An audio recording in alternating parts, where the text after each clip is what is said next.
Hello and welcome to the Christian Life Coach podcast. I am Shanna, your Christian life coach.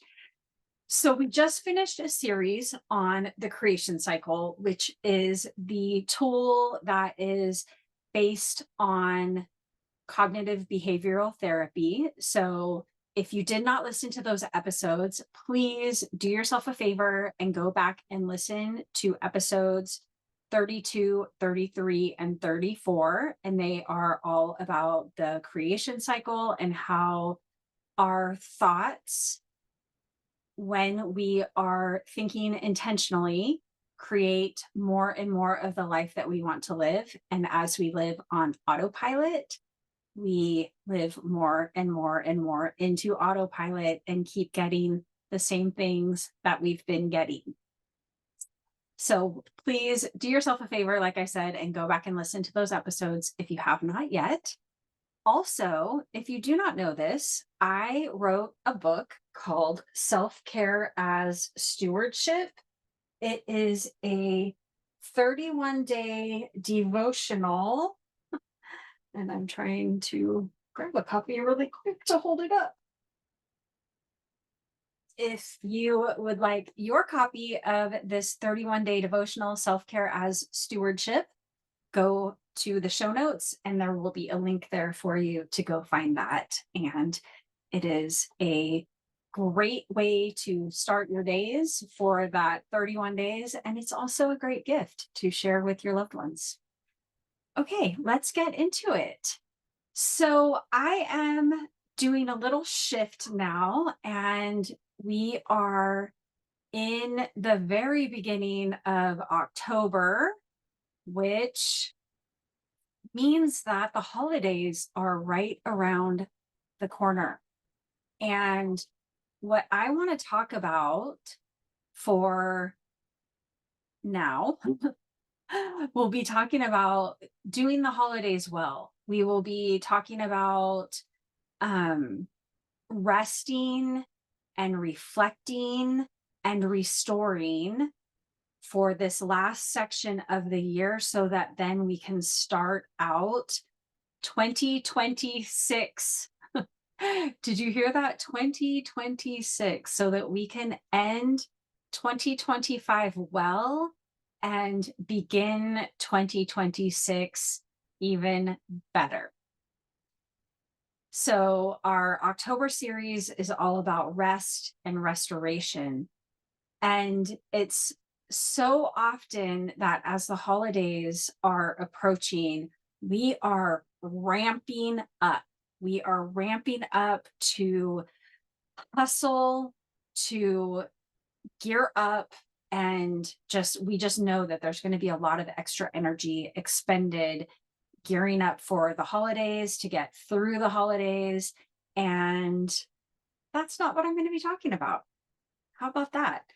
I am going to be talking about rest as a strategy, rest for restoration, spiritually, emotionally, physically, so that we finish the year not depleted, but energized and feeling whole and satisfied and fulfilled, so that we don't end the year feeling like we need to be filled back up, but we finish this year from a place of being so full that we overflow into the lives of other people.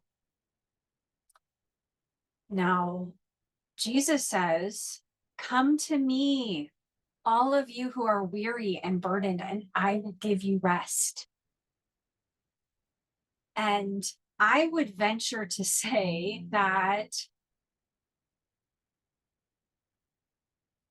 come to him before you're heavy, before you're weary and burdened, and get rest to avoid feeling weary and burdened, right? And he's saying, give your burdens to me so that you can operate from rest.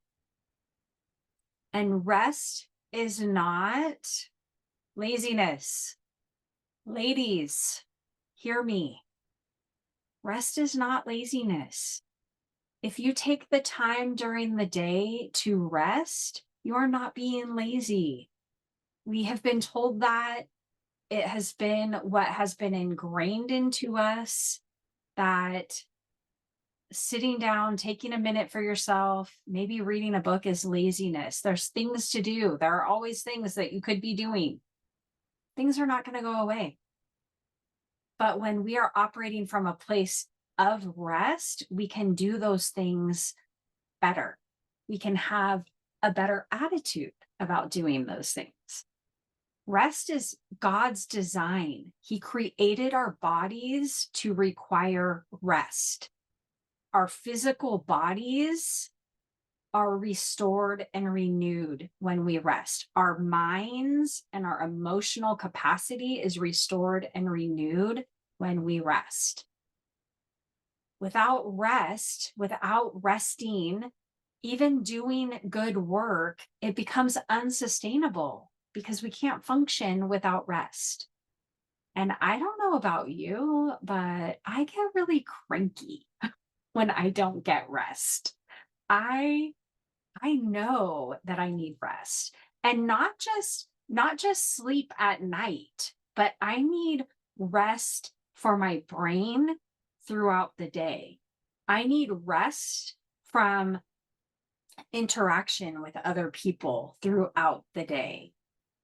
There is a pattern of you rest and you work and you rest and you work. It's not all work, work, work until you can't function anymore and you fall into bed at night completely exhausted. That is not the ideal. In Genesis, in the creation account, God rested on the seventh day. He created all of the things in the 6 days. On the seventh day, he rested. I don't believe in coincidence, so I won't say coincidentally, but on that seventh day that God was resting, I believe that, and I am not a biblical scholar, but he finished creation in 6 days. Humans were created on the 6th day. The seventh day was God's day of rest. That was our first full day. Adam and Eve were created on day 6, if I'm not mistaken. Day 7 was a day of rest. Their first full day of life was a day of rest, which indicates to me that they rested and then they went to work. They rested and then they operated from a place of having rest. And the Sabbath, and God says to keep the Sabbath, keep it holy, do no work. And that's Old Testament. We are in the New Testament. I absolutely get that. But the New Testament, Jesus came to fulfill the law, not to abolish it, right? So that is an example that has been set for us. And we want to rest, to acknowledge our need for rest and our dependence on God, that we cannot continually be productive without having rest. Rest is restorative. It restores your body. It renews cells. It regenerates.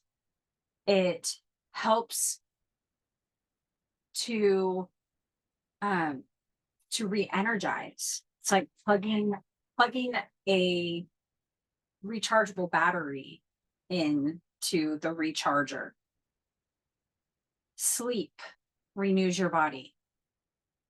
It slows down all of the processes. It gives all of your processes rest. It renews your mind. When you allow your mind to rest, there's not clutter. You don't have all of the things running through. You can gain more clarity. It renews your spirit and allows you to reconnect with God without all of the other things going on.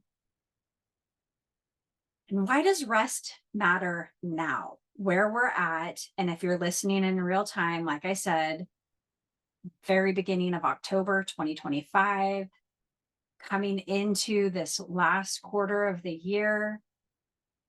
And rest matters now because the reality is, like I said, we're ramping up for the holidays. The busyness, holiday get-togethers, family pressures of we are doing this and figuring out plans and organizing calendars and organizing events.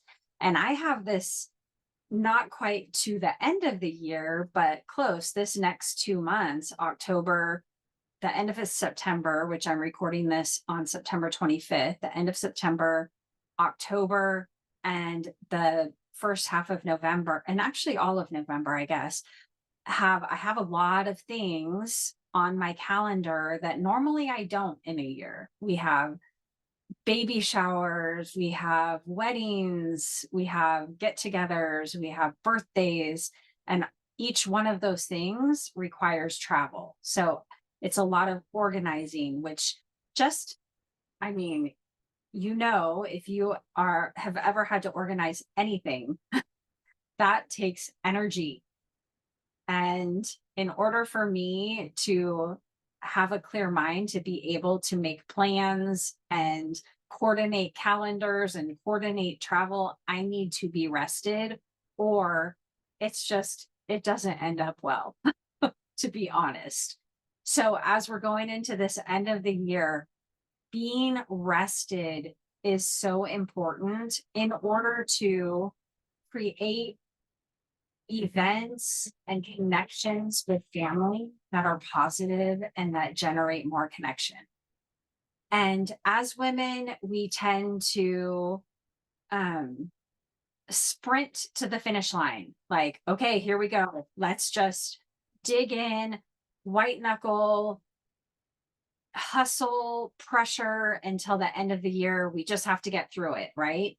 And my invitation to you this year is to flip the script. Choose restoration, choose renewal, choose rest, so that you can end the year feeling nourished and renewed and reinvigorated rather than burnt out.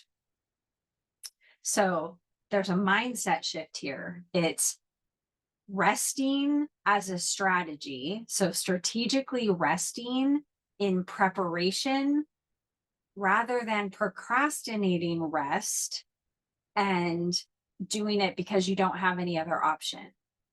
Operating from a place of being rested is so much more productive and enjoyable than operating and producing in order to earn rest and collapsing. And when looking at this from a coaching lens, it's the default versus being intentional. Default living on autopilot, as opposed to living on purpose. The default mode is filling every moment, ignoring any signals of being tired, pushing through until you can't anymore. And you're at your wit's end, you're exhausted, you're snapping at people, and you just don't have the capacity or the mental energy to handle anything else. That's the default. That's living on autopilot. Being intentional is stewarding your resources well. I talk about that in Self-Care is Stewardship. How do you take care of yourself well?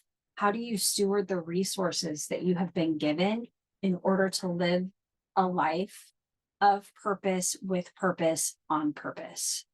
So stewarding your resources, your time, your energy, your body, your relationships, your finances with wisdom from a place of rest. And as I talked about in episodes 32, 33, and 34, the creation cycle looks something like this. When we think rest is selfish, we feel guilty for resting. So instead of resting, we push harder, we do more, we expect more of ourselves. And the result of that is burnout. And then we can't help, we can't do anything. If we're thinking rest restores me, I want to work from a place of being rested, you feel peace. And the action you take is you create margin, you create space for rest. And the result is your strength is renewed. You're able to do more from a place of having been rested. And thinking this through,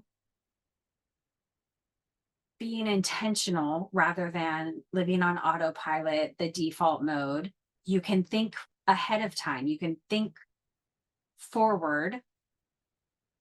Who do I want to become by the end of this year? What do I want to be different 3 months from now? How do I want to show up differently this year than I ever have through the holiday season? And the restored you, that the rested you, thinks and feels and acts differently than the depleted you. So do you want to keep perpetuating that creation cycle of depletion, or is it time to create a new cycle of restoration and renewal? I will have journaling prompts. If you go to the show notes, there's a link to get journaling prompts to work on this. And some of those are, where in my life do I feel the most depleted? Physically, mentally, spiritually, emotionally? What would it look like to choose rest in that area this week? Logistically, what does that look like? Break it down. What do I believe about rest? Does it feel selfish to me? Do I have that inner dialogue that rest is selfish? Or do I believe that it truly is restorative and that I operate better from a place of rest? And then I would just encourage you, where in your day, where in your week can you implement pockets of rest in order to restore? And it could be in the middle of the day, sitting down to read the Bible. It could be, or sitting down and just in complete silence. It could be going to bed earlier. It can be taking a nap or taking short walks throughout the day. So where can you implement rest on a daily basis, on a weekly basis? And I just want to remind you, rest is God's idea. Rest restores and it prepares us to finish well. Jesus went away from the crowds and he took naps. He invites us to rest and be renewed. So don't forget, go into the show notes. You can order the book, Self-Care as Stewardship. You can download the journal prompts from this week. And also, if this is something that you really need help with, schedule a right fit call and we can talk about how coaching can help you one-on-one to better steward the resources that God has given you and to take care of your body, your mind, and your spirit better and better and better. Thank you so much for being here and listening to this episode. I encourage you, do this work, dive into this and challenge the narrative that you have about rest and determine that this is going to be the year that you finish well, that you finish not depleted, but restored and overflowing with still having excess resources within you. Remember that coaching is life changing, one renewed thought at a time.